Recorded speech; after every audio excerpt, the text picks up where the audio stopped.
थे। तो आज का हमारा टॉपिक्स है इकोनॉमिक्स, मोस्ट इंपॉर्टेंट टॉपिक है, तो बिल्कुल भी स्किप ना करें। तो अपना पहला क्वेश्चन क्या शुरू करते हैं, भारत में मुद्रा का अवमूल्यन कितनी बार हो चुका है? भारत में मुद्रा का अवमूल्यन कितनी बार हो चुका है? 5 बार, 6 बार, 3 बार, 2 बार। तो ऑप्शन क्या है? सी। कितने बार हो चुका है? 3 बार। तो मुद्रा का अवमूल्यन क्या होता है, अब ये भी पता होना चाहिए कि अवमूल्यन किसे कहते हैं। तो अवमूल्यन किसे कहते हैं?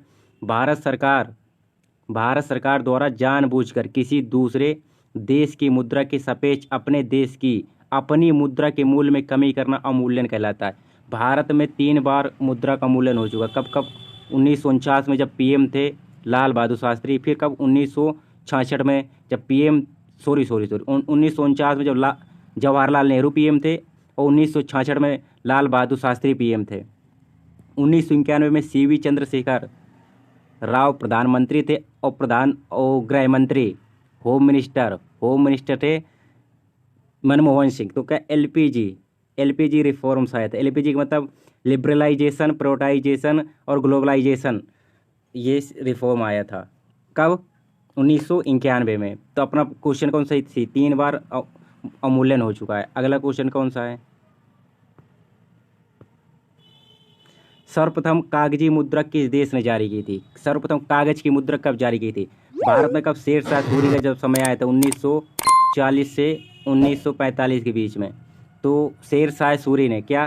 शेरशाह सूरी ने रुपए का सिक्का चलाया था। किसका? चांदी का सिक्का हुआ था। तो जो चांदी का सिक्का होता था उसी से रुपए चल रहा हुआ, ये वाला रुपए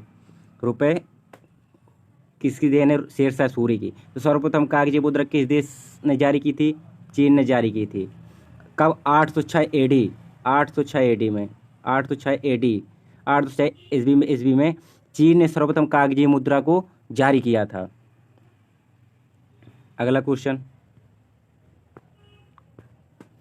reserve bank of India RBI की स्थापना कब होती है? आरबीआई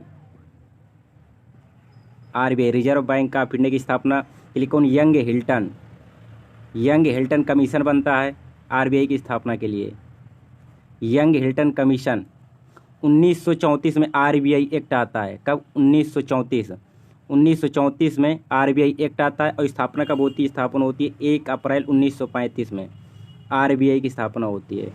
आरबीआई के लोगों में क्या है? आरबीआई के लोगों में ताड़ का वृक्ष है और बंगाल टाइगर है। आरबीआई के वर्तमान गवर्नर कौन है? शक्तिकांत दास, जो 25वें नंबर के हैं। अगला क्वेश्चन क्या है? Reserve bank of India RBI ने सर्वप्रथम कितने रुपए का नोट जारी किया था? आरबीआई जो है बैंक ने सर्वप्रथम कितने रुपए का सिक्का जारी किया था? 500 की नोट जारी की थी, 100 रुपये, 10 रुपये, 5 रुपये। तो आरबीआई सर्वप्रथम क्या जारी किया था? 5 रुपये की नोट जारी करी थी।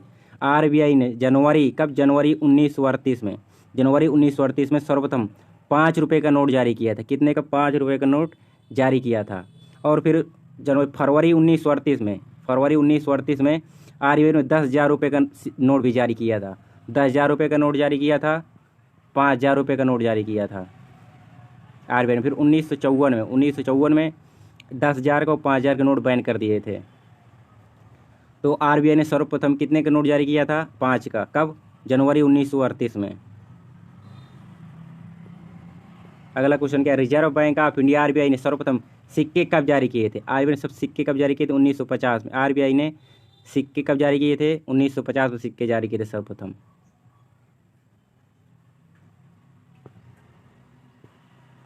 भारत में कुल कितनी बार नोटबंदी हो चुकी है? मोस्ट इंपोर्टेंट क्वेश्चन है।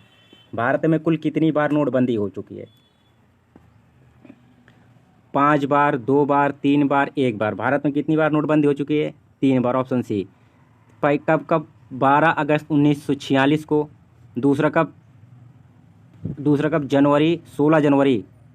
दूसरा कब है? 16 जनवरी 1978 को। और तीसरी बार कब हुआ? जब प्रधानमंत्री नरेंद्र मोदी थे, 8 नवंबर 2016। अब इसमें बताना है दूसरे में कि 16 जनवरी 1978 को प्रधानमंत्री कौन थे, ये आपको कमेंट करके बताना है। तो आज़ाद भारत में कितनी बार? आज़ाद भारत में 2 बार नोटबंदी हो चुकी है। पहली बार आज़ाद भारत में कब हुई थी? 16 जनवरी 1978 को। दूसरी बार कब हुई थी? 8 नवंबर 2016 को। पूछ ले कि आज़ादी से पहले भारत में नोटबंदी कब हुई थी? तो कब हुई थी? 12 अगस्त 1916 में। 12 अगस्त 1916 को 10,000 की नोट और 5,000 के नोट को बैन कर दिया गया था। और इसमें 5,000 और 1,000 की नोट बैन की गई थी 1954 में फिर से। और 8 नवंबर 2016 को 500 और 1,000 के नोट बंद किए गए थे। तो आपसे पूछ ले, अगर कोई भी नोटबंदी भारत में पाई कि 8 नवंबर 2016 को ही नहीं हुई, 2 बार पहले भी हो चुकी है आज़ाद भारत में, 1 बार आज़ाद भारत के पहले। तो कुल कितनी बार हो चुकी है भारत में नोटबंदी? 3 बार। अगला क्वेश्चन देखते हैं। भारतीय मुद्रा के लिए प्रतीक चिन्ह को कब अपनाया गया था? भारत का प्रतीक चिन्ह कब अपनाया गया था? 1996, 2010, 2016, 1947। कब अपनाया गया था? 2010 में अपनाया गया था। आईआईटी मुंबई के छात्र डी उदय कुमार जी द्वारा भारतीय रुपये चिन्ह की डिजाइन की गई। इसे 2010 में भारत सरकार ने अपना लिया था।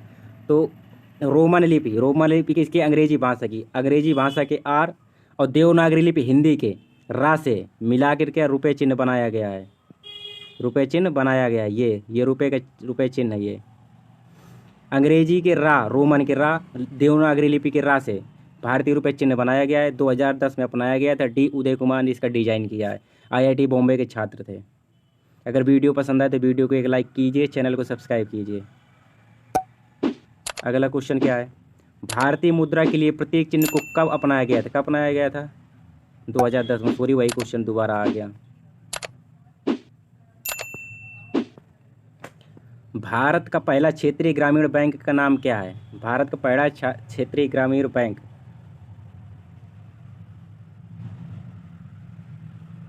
कौन सा है? सेंट्रल बैंक ऑफ इंडिया है, प्रथमा बैंक है, इलाहाबाद ग्रामीण बैंक है, बंधन बैंक है। तो कौन सा है? प्रथमा बैंक है। प्रथमा बैंक पहला ग्रामीण बैंक कौन सा? क्षेत्रीय ग्रामीण बैंक कौन सा है? प्रथमा बैंक। क्षेत्रीय ग्रामीण बैंकों के लिए अधिनियम कब लाया गया था? 1976 में। क्षेत्रीय ग्रामीण बैंक अधिनियम 1976 में आया था। जो पहला क्षेत्रीय ग्रामीण बैंक था वो कौन सा था? प्रथमा बैंक था। इसकी स्थापना कहाँ की गई थी? मुरादाबाद यूपी में की गई थी। वर्तमान में क्षेत्रीय ग्रामीण बैंकों की संख्या कितनी है? 43 है। इनमें से 50% केंद्र सरकार का हिस्सा होता है, 10% राज्य सरकार का होता है और 40% वाणिज्यिक बैंकों का हिस्सेदारी होती है। सब पूछ लेता है, इंपॉर्टेंट है। प्रथमा बैंक पहला क्षेत्रीय ग्रामीण बैंक। अगला क्वेश्चन क्या है? नाबार्ड की स्थापना कब हुई थी? नाबार्ड की फुल फॉर्म सबसे पहले पूछ लेता है। National bank for agriculture and rural development, ये इसकी फुल फॉर्म है। नाबार्ड की स्थापना कब होती है? 1982 में। कब स्थापना होती है? 12 जुलाई 1982 को नाबार्ड की स्थापना होती है। शिवरामन समिति की सिफारिश पर होती है। मुख्यालय कहाँ पर इसका? नाबार्ड का मुंबई में इसका मुख्यालय है नाबार्ड का। जीएसटी लागू करने वाला विश्व का प्रथम देश है। जीएसटी लागू करने वाला विश्व का प्रथम देश कौन सा है? फ्रांस है। फ्रांस में 1954 में जीएसटी लागू हुई थी। भारत में जीएसटी कब लागू हुई थी? भारत में 1 जुलाई 2017 को लागू हुआ था। भारत का अप्रत्यक्ष कर है GST, goods and service tax full form होता है। भारत में प्रति व्यक्ति आय 2021 में कितनी है? सबसे पहले तो जो प्रति व्यक्ति आय है उसका आधार वर्ष कौन सा? आधार वर्ष 2011 में जनगणना हुई थी, तो वही आधार है भारत में प्रति व्यक्ति आय का। 2020-21 में प्रति व्यक्ति आय कितनी थी? प्रति व्यक्ति आय 86,659 रुपये प्रति व्यक्ति आय थी। प्रति व्यक्ति आय कैसे निकालते हैं? तो भारत की प्रति व्यक्ति जीडीपी है, जीडीपी जो होती है भारत की, उसमें जितने भी लोग उतने भाग दे देते हैं, जितने भाग चला जाए वही क्या होती है? निकल के आ जाती है प्रति व्यक्ति आय। तो भारत की प्रति व्यक्ति आय कितनी? 86,659 रुपये प्रति व्यक्ति आय। भारत में 1867-68 में प्रति व्यक्ति आय कितनी थी? 20 रुपये थी। कितनी? ओनली 20 रुपये। 1867-68 में प्रति व्यक्ति आय 20 रुपये थी। और 1931-32 में प्रति व्यक्ति आय कितनी थी? 62 रुपये थी। और 2020-21 में कितनी है? 86,659 प्रति व्यक्ति आय। भारत में अगर पूछ ले सबसे अधिक प्रति व्यक्ति आय किस राज्य की, तो किस राज्य की सबसे अधिक? गोवा है। कितनी? 4.5 लाख प्रति व्यक्ति आय। अब पूछ ले सबसे कम प्रति व्यक्ति आय किसकी है, तो किस राज्य की? वो बिहार की है। भारत में नोटों की छपाई, प्रिंटिंग प्रेस कितने जगह पर हैं? कितनी है? भारत में 4 जगह। नोटों की छपाई भारत में कितने जगह होती है? 4 जगह। 4 जगह कौन कौन से हैं? देवास मध्य प्रदेश, सलबनी वेस्ट बंगाल, नासिक महाराष्ट्र में है और मसूरी कहाँ पर है? कर्नाटक में। 4 जगह होते हैं। और सिक्कों पर पिंट मिंट जो होते हैं वो भी कितने जगह? वो भी 4 जगह होते हैं।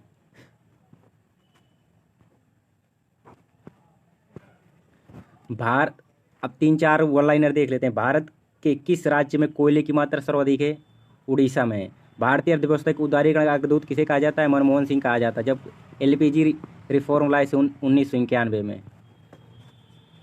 भारत में किसे बैंकों का बैंक कहा जाता है? किसे कहा जाता है? आरबीआई को कहा जाता है बैंकों का बैंक।